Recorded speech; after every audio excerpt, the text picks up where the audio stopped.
पुराने जमाने की बात है। किसी जंगल में एक गीदड़ रहता था।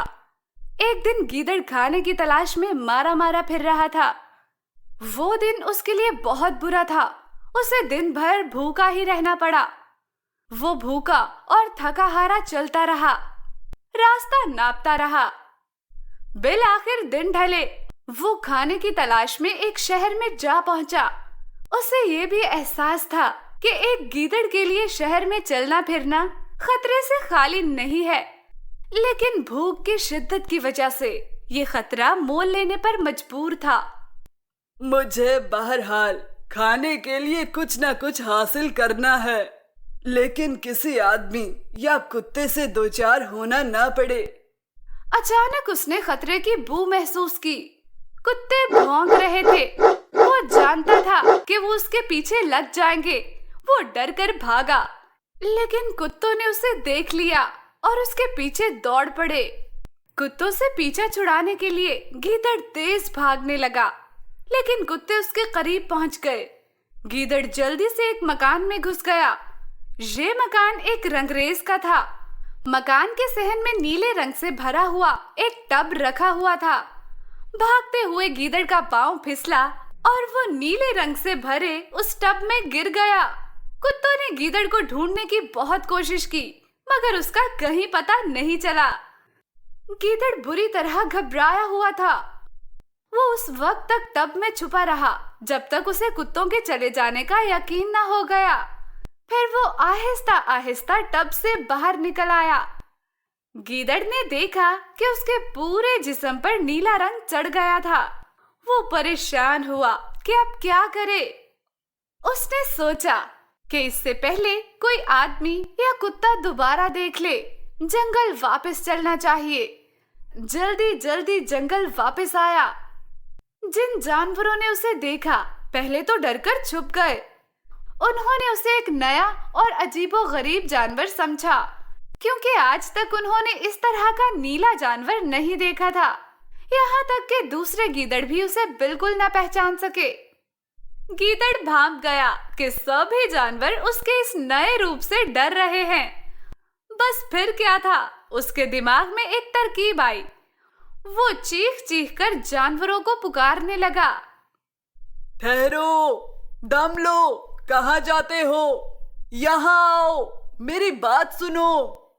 सारे जानवर रुककर गीदड़ को देखने लगे। उसके पास जाते हुए वो अब भी डर रहे थे। गीदड़ फिर चिल्लाकर बोला, आओ, मेरे पास आओ, अपने सभी दोस्तों को बुला लाओ। मुझे तुम सब से एक जरूरी बात कहनी है। एक एक करके सभी जानवर नीले गीदड़ के पास पहुंचे। चीते, हाथी, बंदर, खरगोश, हिरन, गर्ज सभी जंगली जानवर उसके चारों तरफ खड़े हो गए। उन्होंने हैरान होकर उससे पूछा कि तुम कौन हो? चालाक गीदड़ ने झूठ मूठ कह दिया, मेरा नाम चिया छाऊ है, मुझसे डरो नहीं। मैं तुम्हें कोई नुकसान नहीं पहुंचाऊंगा। मुझे इस जंगल में तमाम जानवरों का बादशाह बनाकर भेजा गया है। मैं एक बादशाह की तरह सबकी हिफाजत करूंगा। गीदड़ के जिस्म पर नीला रंग सूरज की रोशनी में बड़ा चमकदार और खूबसूरत लग रहा था। उसका रंग बिल्कुल अनोखा था और ऐसे रंग का जानवर किसी ने नहीं देखा, ये जाने बगैर कि वो किस किस्म का जानवर है।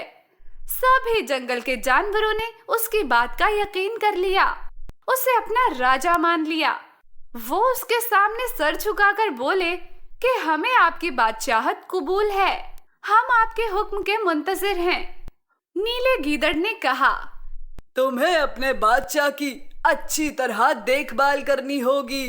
तुम मुझे ऐसे खाना खिलाया करो जो बादशाह खाता है। जरूर हुजूरे वाला, हम दिलो जान से अपने बादशाह की खिदमत करेंगे। फरमाइए, इसके अलावा हमें और क्या करना होगा?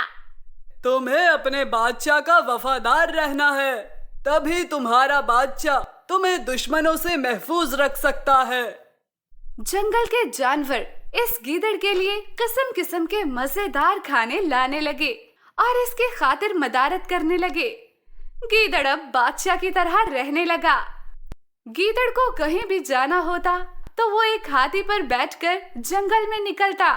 उसके दोनों तरफ मुहाफिजों के तौर पर शेर चलते थे। सब जानवर रोजाना उसकी खिदमत में हाजिर होकर उसे सलाम करते, अपनी मुश्किलें उसे बताते। बादशाह उनकी बातों को सुनता और उनकी मुश्किलों का हल बताता।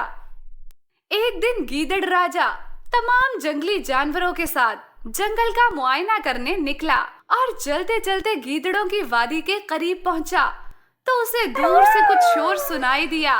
ये गीदड़ के गौल की आवाज थी। गीदड़ की ये फितरत होती है कि वो चांद देखकर चीखना और आवाजें निकालना शुरू कर देते हैं और दूसरे गीदड़ भी उनकी आवाजों में आवाज मिलाकर चीखते हैं। अब जब गीदड़ ने अपने साथियों की आवाज सुनी तो बहुत खुश हुआ और खुद पर काबू न रख सका। उसे अपनी बादशाहत का भी ख्याल न रहा और अपना सर उठाकर उसने भी गीदड़ों की तरह चीखना और आवाजें निकालना शुरू कर दिया। उसका बोलना था कि जानवरों पर उसकी असलियत खुल गई। उन्हें मालूम हो गया कि ये नीले रंग का जानवर कोई और नहीं बल्कि रंगा हुआ गीदड़ है। उसने उन्हें धोखे में रखा है। सब जानवर मारे गुस्सा के उसे फाड़ खाने के लिए उस पर चढ़ दौड़े, लेकिन गीदड़ ने तो पहले ही से भागना शुरू कर दिया था।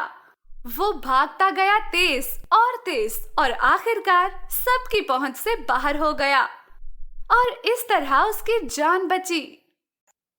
अगर आपको हमारी कहानी पसंद आई हो तो चैनल को सब्सक्राइब करना और वीडियो को लाइक और शेयर करना मत भूलिएगा। शुक्रिया।